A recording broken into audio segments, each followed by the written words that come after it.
sugih tenan ngene iki. Ya Allah, kok iso persis kaya kula nentake anak kula niku hiburane nggih petang dina, Pak. Tenane? Nggih. Weh, ning senes wayangan. Lah napa niku, Mas? Wong main ceki, Pak. Walah, golek cuk-cuke dilumpukke akhire nanggap wayang. Wah, cara jiwan mriki pun boten wonten kok, Mas. Boten wonten wong. Boten wonten. Mlebu larangan agama lan pamarentah. Nggih. Ku riyen nggih kula dhewe Pak luar biasa. Mriki piyai agamis. Nggih. Agamis nggih, budaya nggih. Lire agamane ya kuat, ning budaya tradisi ya tetep tumbuh kembang wonten mriki. Tegese masyarakat yang hebat, nengenke budayane lan uga nengenke agamane. Tepuk tangan kangge warga masyarakat semuanya. Hebat.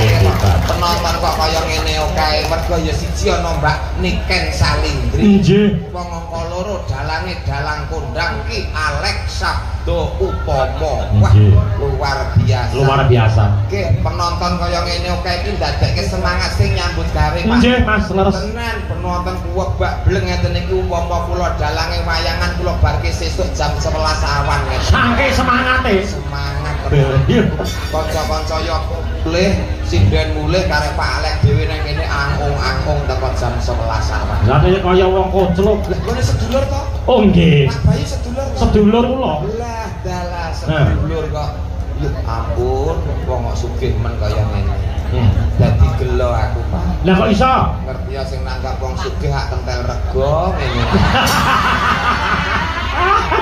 Selah bali wong ya sedulur kok. Nggih. Kaya ngendikane pake. Aja meneh kok sampean aku ya gumun kok. Lah wayangan mak mboten ming pisan to niki. Leres. Nggih. Bapak teng mriki pun ping pinten? Sampun ping kalih, ping 3 niki teng napa teng latar mriki. Ping 3. Lagi ping 3 niki. Nggih. Lho, pripun? Nanging kula mboten umuk. Nggih. Kula wonten mriki leladi ngene Mas Bayu niku sampun kaping pisan niki, Pak. Walah. Tak kira leh ngitung tak kira pirang-pirang. Pisan iki ning rasane kaya wis manjing sing dadi sedulur. Manjing seduluran. Ngoten, Pak. Tanpa paseduluran ora ana kamulyan, Mas. Leres. Kados ngendikane Bapak wau, Pak Bayu kuwi musuh siji kakean. Nggih. Ning nek sedulur 10.000 sih kurang. Sing kurang, nggih. Kula digelarke tata cara kitanan nanggap wayang, bentek-bentek mau golek sedulur, Mas Bayu. Kula niku nggih ngoten, Pak. Rene ya gur golek sedulur. Tenane, duit ngomah wis kintalan, Pak. Dadi nyambut gawe jenengan ikhlas lahir batin. Ikhlas. Tenan, Mas. Umpama mboten disangoni. Alah wanita kak demit kene ora masalah. Nggih. Dipun sesane nggih, Lur. Mas Garing Trala mangke mboten bayaran. Ora masalah. Lho, wong wis dilunasi lah. Jokone aku lho kene keterangane wong aku wis dilunasi kok. Ternyata Pak Bayu, Pak Alek iki nunggal dadi siji piyai sing tanggung jawab. Nggih, Mas. Wah, lagi telepon langsung lunas dadi wong ini iki mangke kula ya mau assalamualaikum. Kula nggih ngaten tak pripun. Oh, duit iki mung sarana. Nggih, Mas. Aku nggih pas seduluran. Nggih, leres. Slogan kula kali Mas Bayu kok padha niat atine. Musuh siji kakean gitu, sedulur 2.000 10.000 isih kurang. Nek golek musuh ora tekan kene, nggih kula ngomah wis cemepak. Kok iso? Para tuwa turu duya indase dadi musuh, Pak. Nggih. Sing penting seduluran. Sing penting seduluran. Tambah sedulur wonten ing jiwan. Nggih, wonten ing jiwan Madiun. Madiun mriki. Sisa ngetrep. Ngetrep. Ngetrep. Ngetrep. Ngetrep. Ngetrep.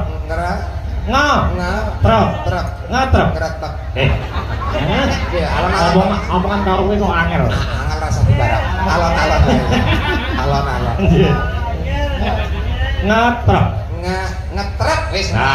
Bener. Langsung ngono wae. Wonten ing ngetrep mriki mugi sedaya warga masyarakat lan sedaya ingkang srami rawuh sedaya pinaringan sehat jasmani sehat rohani. Amin. Dipun paringi lancar rezekine kathah melimpah berkah barokah. Amin. Sing tetanen ya dongake subur kang tinanggur panene melimpah omone ilang. Amin. Sing gawe mundak jabatane mundak pangkate mundak gajine. Amin. Sing sekolah pinaringan pinter berprestasi kaya Mbak Niken Salindri. Insyaallah sok ben enek menteri sangka kene Allahumma. Amin.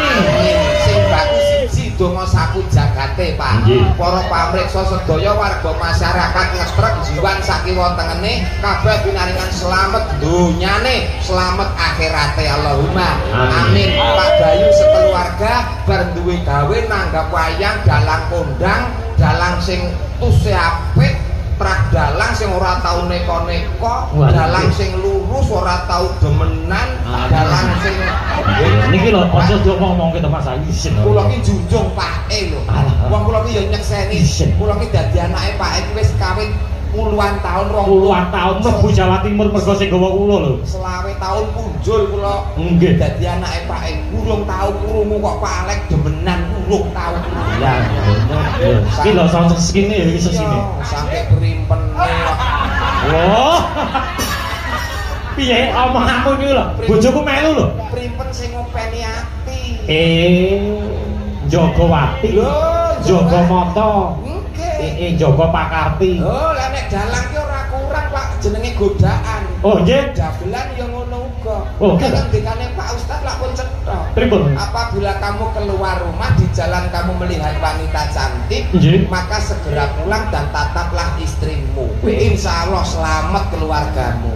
Lah ngoten to. Kula nggih ngoten Pak. Teng dalan gede ketemu wong wedok ayu, wah kula tergoda iman kula terus mulih. Mulih Mas. Mulih. Nata bojo nyawang bojo kula ternyata bener ngendikane Pak Ustaz. Pripun niku? Ayu sing nang dalan, Pak. Wah. Ayo nek ayu ki lak mung nggon tata njaba. Nggih, nggih. Ayu ati ki mung bojone dhewe sing ngerti. Nggih, nggih. Dongane kangge Mas insyaallah Mas Krisna. Mas Krisna. Nggih. Muga-muga dadi bocah sing saleh. Nggih. Bekti ngabekti marang wong tuwa, agama, nusa lan bangsa. Amin. Tak kudang dadi taruna ingkang saged ngungkuli bapa. Nah, lirih taruna ngungkuli bapa, sak mulya-mulyane, sak beja-bejane Pak Bayu sok ben bakal luwih mulya, luwih beja Mas Krisna. Allahumma amin. Amin ya. Berarti anak sampean ya kaya ngono to, Pak? Alhamdulillah. Ya gareng. Ya pangestunipun nyopet. Ya gareng to, Pak. Ya kepinterane ya kaya sampean. Lho pripun to? Anak kula sing jenenge Wahya. Wahya Nika kelas 6 SD. Nggih, sing Wahya. Nika wis tak njaluk gamelan kok, Pak. Nyeni budaya. Budaya wong ya rembesane budaya kok. Iso nabuh, iso ndalang, iso gareng. Tak tukokne gamelan, Pak. Lah terus tenong siji tok nggo dodol es dungdung. Oh alah. Ya nut kemampuane, Pak. Nut kemampuan. Sing baku wong tuwa ndonga insyaallah tegese kok iso kabul, iso kanggo napake laku anak-anake. Bener, Mas. Mbah, yen to paring dawuh Mas Gareng ki jan kaya ustaz tenan. Kula ki nek ndongakne wong apik, wong urip kula dhewe muntir, Pak. Tegese luwih becik ndonga apik marang wong liya, pangajab iso balik luwih apik ning awake dhewe. Betul. Ning nek ngucape ki ala ning wong liya, kok nek bakal luwih ala balik ning awake dhewe lak lurus. Sesuatu yang baik dan dilakoni dan ditindakne nggih to, Mas. Tegese menyegerakan kebaikan. Nggih. Oh, saestu Mas niku. Nggih. Jenengan swarga kali neraka pilih pundi, Mas? Swarga. Hah? Swarga. Swarga kali neraka? Nggih swarga to, Pak. Wah, kamangka dari ketika kecil sekolah agama wis ditajarke. Supaya berperilakulah baik supaya nek esuk mben kowe munggah swarga. Tetep gadangane swarga. Sesuatu yang baik yang dilaksanakan dan ditindakne nggih to? Betul. Nggih. Jenengan milih swarga. Ya ndak budal. Oh, kepleset aku. Kepleset kon menyegerakan iki mah. Lah dadi sesuatu ki ora kudu kok merungsung. Ora kesusu lho. Nggih. Oh, mati iki kabeh nglakoni. Nggih. Ora entuk wedi. Gelem ditandur ya kudu gelem dipanen. Nggih. Mula tembunge mati hurufe MATI. Tegese M. Makhluk semua yang bernyawa pasti akan meninggal. Betul. Mati. Nggih, betul. Nggih. Terus M. A akan tetapi tidak tahu kapan tiba saat dan waktunya. Betul. Betul. T tidak harus sakit dulu dan tidak harus tua terlebih dahulu. Betul. I iki sing jenenge takdir. Oh, cetok. Oh. Matio. Wong mati kok iso urip Matio to.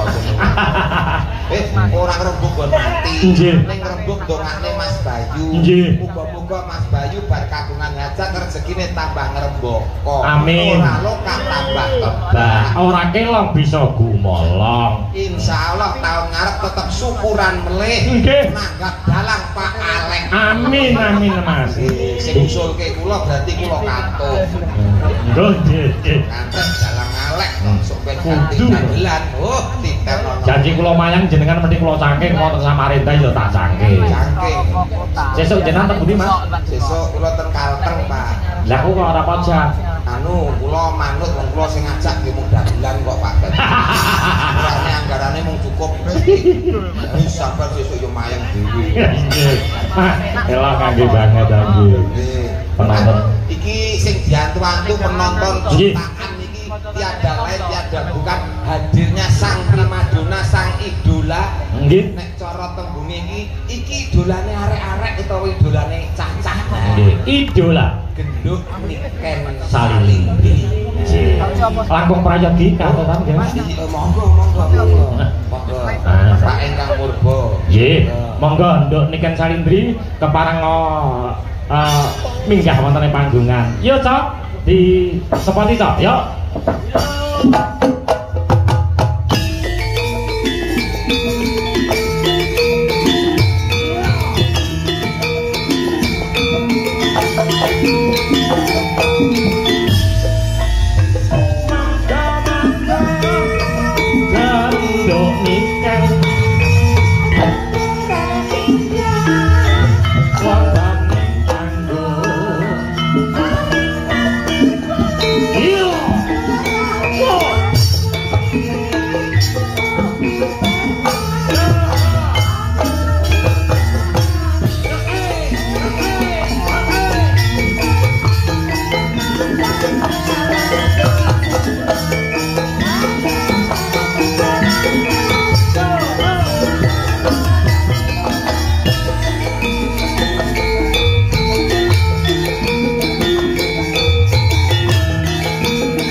Disambut nganggo mercon.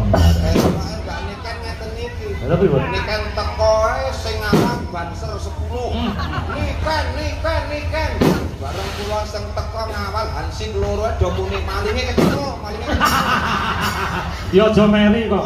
Menungso duwe kabejan siji, pati loro jodoh telu wayu papat pakat lima donya. Kabeh menungso duwe kabejan. Niken munggah sepote lok kembang api jedul meneh. Nggih. Kula munggah jeboki tirik wae.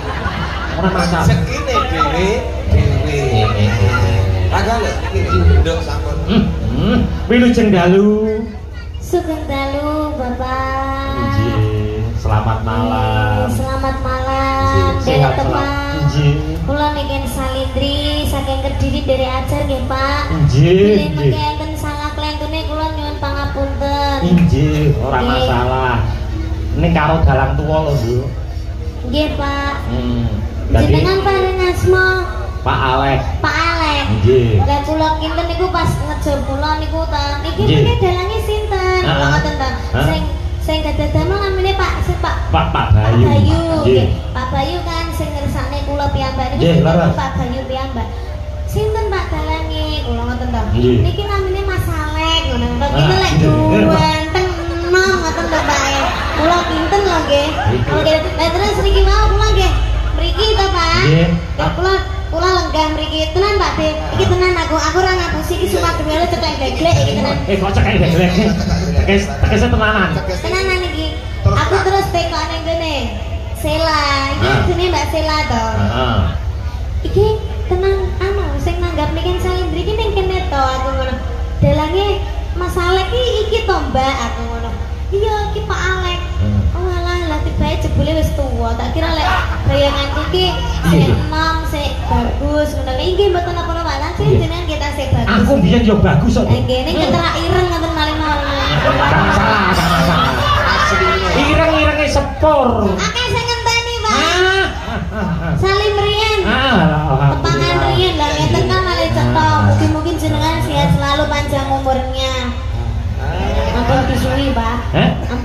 Ora tak isui. 3 dina ora tak isui. Wangi lho, Pak. Wangi. Heeh, jajake lah salaman kuwi.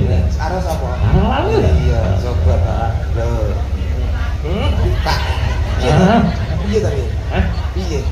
Nak kono genah ambune iki ta. Ambune niken ku ora iso ilang 7 dina 7 wengi, Pak. Sepisan bareng kowe sing saliman nak. Salim sik karo niken coba. 7 Gimana? dina 7 bengi iki ora ilang. Coba Pak, kupung sik anget, Pak. Wah, ini Casablanca. Iki parfum luar negeri. Luar negeri. Original. Salim ya, Bu ya. Ibu ya. Oh, fresker. Di fresker kok bal piring kayak Bu ini. Antarane fresker karo bal piring. Sudah, masa perkara salim kok yo. Wangi aku. Ya. Cantik. Enggak boleh gitu. Salim dulu. Alhamdulillah anak kita. Ya wangi jane. Wangi. Kayak kecing-kecing piye ngono. Goro-goro bersalaman karo kae mau. Rumangsamu aku kok anggap peceren ngono piye kok? Ora keringetku karo keringetmu iki dadi siji ngono lho, Pak. Dadi. Oh iya, iki ora tuwek yo. Siapa sing ngomong tuwek? Kamu lah, lho, Alek ternyata tuwek. Ora, aku ora ngomong tuwek, aku ki ngomong tak kira enom. Asline yo enom. Terus Ketok suwek iki. Oh suwek tuwek. tuwek kok suwek. Urusane oke. Mas Gareng, aku arep takon karo sampean. Napa dawuh? Nyuwun sewu. Jenengan upama pengen jangan, pengen olah-olah. Klopo kae milih sing nom apa sing tuwek? Ya mestine pilih sing Nom. nom to Pak nek dienggo olah-olah. Lah nek diki santen, Dienggo mbot. diki santen. Ya nek santen sing tuwek. Nek dienggo bothok sing nom, nek nggo nyanten sing tuwek. Nah, upama gedang kuwi legine kuwi mau nom apa tuwek? Tuwek. Nah, kene ngerti. Ngerti. Berarti sing tuwek Enak. enak, sing nom Ora enak. nah, niken iki nom apa? Tuwek. Nom. Ora enak. Ayo muni yo. Iya, sampean muni ra enak mbok pangan dhewe. Kok iso? Nom ora enak. Ngawur malah sing tuwa iki kisut. Apa iya? Sing nom sik energik. Mosok nak tuwek kisut. Nek perumpamaan ku ora iso digawe padha. Nek sing mau ki hal buah-buahan, nek genduk niken ki seorang manusia kok. Iya. Oh, ya ngono kuwi lho, Nduk. Dalang nek tuwek ngono kuwi, Nduk. Masa manusia karo buah dipadane ya ora iso. Lek pengen rujak kae ya, Pak. Rujak cingur. Kae gedange tuwek apa nom? Gedange nom. Lah, nom kan enak lek gedang tek ora nyonyot kabeh. Rujak ya. Jangan bung kae. Nom apa tuwek? Nom. Nom. Ya coba jangan ori sak bonggole sak garongane. Belum ora. Aku Ora nyokrok kabeh ning Nyor tenan. Oh, kabeh iki enak sing nom, Pak. Dadi nggon-nggonan ya. Jangan disamaratakan. Iya. Jangan disamaratakan. Jangan pilih kasih nom tuwek, kabeh pilih nom, Pak. Menyapa dulu Nduk Niken kalian para pamirsa. Nggih, sugeng dalu. Assalamualaikum warahmatullahi wabarakatuh. Waalaikumsalam. Sugeng rawuh, sugeng midhangetaken, sugeng mirsani pagelaran Ringgit Purwa ing dalu menika. Matur sembah nuwun sanget kagem Pak Bayu. Sampun menyeluk itu. Nimbali kula. Kalian Pak Alek. Nggih. Kalian Padek Garangan. Ayo Gareng. Ojo garangan. Aku nek delok garangan nesu aku. Lah kok iso? Aku iki luwak kudu garangan. Padek Gareng. Nek dilokne apa nesu. Tralala, semoga sehat selalu panjang umurnya. Pikantuk rezeki kang kathah barokah. Turah-turah ora lokak ning malah kebak. Mugi-mugi seger waras. Awet leh momong anak putune. Saya ngerti Pak Bayu sing endi? Pak Bayu nika. Ayo ndang. Kang Sing ndi? Iki ayo. ya, sik jempolku lagi goleki. Nek jempolku mandek Pak yo ngono. Ayo. Pak Bayu. Wis dilunasi lho. Iya Wis dilunasi kok ora ngerti. Nah, iki. Kan, masa sampean pisek to? Tidak. Iki lho jempole lagi golek iki lho. Ya. Lah, kalau wis ngene-ngene. Pak Bayu. Lah ketok untune tok. Lenggot petengan aja. Iya petengan. Sehat selalu, Pak E. Ya, amin. Sehat selalu. Pak. Nggih, Pak. Kuwi jenggoten to. Iya. Tekon pangibadah kok, Nduk. Betul. Heeh. Iki jenggot. Oh. Mbok kira apa? Tekan kene jruwabut kabeh. Nek patek ketok kan min dua mataku. Nek patek. Oh, min dua. Sing muni wong ayu ki wis ora apa-apa, Pak. Nggak terlalu terlihat. Nanti Pak Bayu diaturi munggah ya, Pak Dene. Oh iya cocok. Nanti ini sing berkompeten sing nanggung hidup kita untuk keluarga dan kru untuk 3 hari ke depan. Ya, Pak. nanti Mas Bayu, Mbak Lurah, Mbak Lurah Sebuan ke parang minggat. Nembang sik, Nduk. Nggih, nembang. Sing diantu-antu marang sagung para pamirsa.